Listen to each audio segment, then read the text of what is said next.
Lesson 4, topic, solving right triangles, learning target. I can use the inverse sine, cosine, and tangent ratios to solve a right triangle. Inverse trigonometric ratios, those are the opposites of your trig ratios. So they allow you to solve for the missing angle measures using the given side lengths. So that's the important distinguishing feature.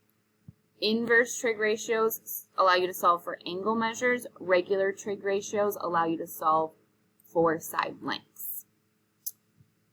So just a reminder of what our trig ratios looked like. We had sine is that opposite over the hypotenuse, cosine is adjacent over hypotenuse, and tangent is opposite over adjacent. So with using regular sine, cosine, and tangent, you know the angle measure. When it becomes the inverse, we don't know the angle measure, so it allows us to solve for the angle measure. So right here, this is the inverse sine, so just sine to the -1 power. We call that inverse sine. And you can see it just flip-flopped what was in the parentheses. So it moved the opposite over the hypotenuse into the parentheses, and then it gives you angle A. Same thing for inverse cosine and inverse tangent. So let's practice using those. We have used inverse trig ratios to solve for the angle measures. Here in this first example, I want to solve for the measure of angle A. So I'm going to set up my triangle around angle A. We still want to label those opposite, hypotenuse, and adjacent sides. So 15 would be my opposite, 20 would be my adjacent, and the unknown is that hypotenuse. So since we don't know the hypotenuse, we don't want to use a trig ratio with hypotenuse, so we're going to use one that uses opposite over adjacent, which would be our tangent ratio. But since I'm solving for an angle measure, I'm going to use my inverse tangent.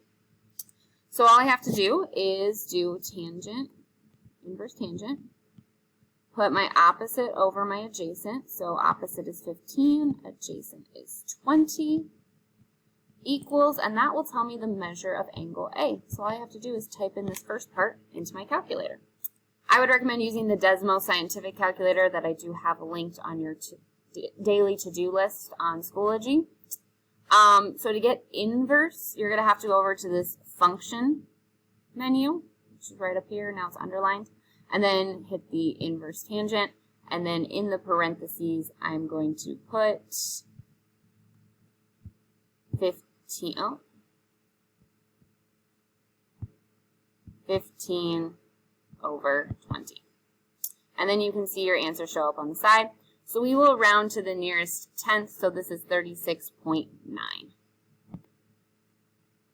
So the measure of angle A equals 36.9. All right, we're going to do one more example here, measure of angle C.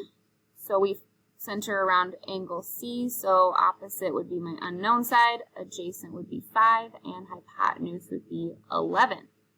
So since I don't know the opposite, I'm not going to use that. I'm going to use the adjacent and the hypotenuse. So that would be my cosine ratio. So I'm going to use inverse cosine. And all I have to do is plug in my pieces. So inverse cosine, adjacent over hypotenuse. My adjacent is 5. My hypotenuse is 11. And that will give me, and in this case we're doing angle C, that'll give me my measure of angle C. So I would like you to practice typing this into your calculator and solving for the measure of angle C. And you can check your answer in Edpuzzle. The last piece of our lesson is solve a right triangle. So to solve a right triangle, you find the measures of all 3 sides and the measures of all 3 angles. So what you need in order to solve a right triangle, you need 2 given side lengths, and you know that it's a right triangle, or you need 1 side length and 1 measure of an acute angle, because we already know it's a right triangle, so that takes away one of those angle measures, but we do need 2 additional pieces of information in order to solve that triangle.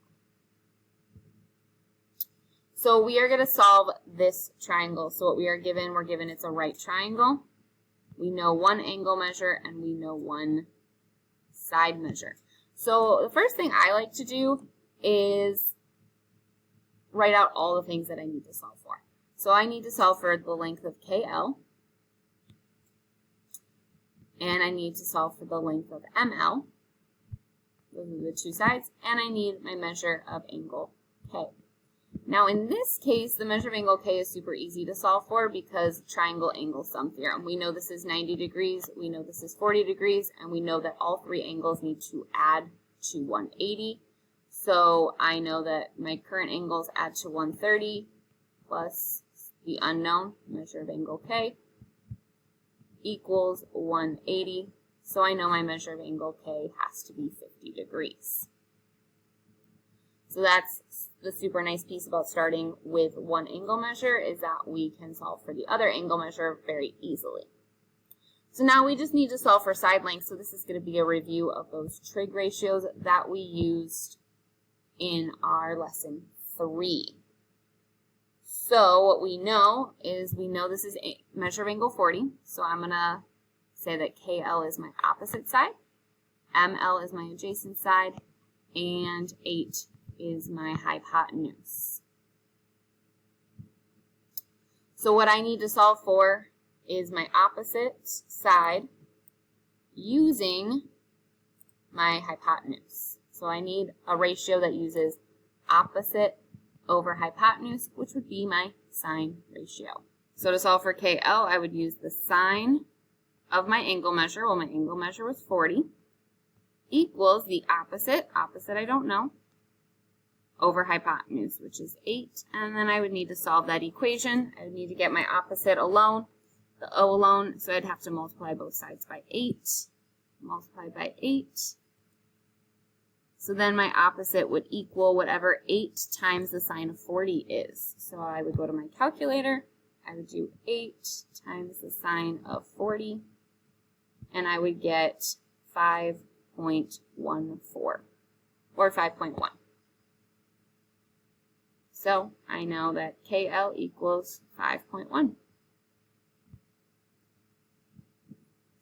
Last piece is to solve for ML. So ML is your adjacent side, and we know the hypotenuse. So we're going to use the ratio that uses adjacent over hypotenuse, which would be our cosine ratio. So I would type in cosine of my angle measure. My angle measure was 40, equals my adjacent side, which I do not know, over my hypotenuse, which is 8. I'm going to leave you to solve this equation for what the adjacent side is so that we get that measure of ML. You can check your answer in Edpuzzle and then move to your practice.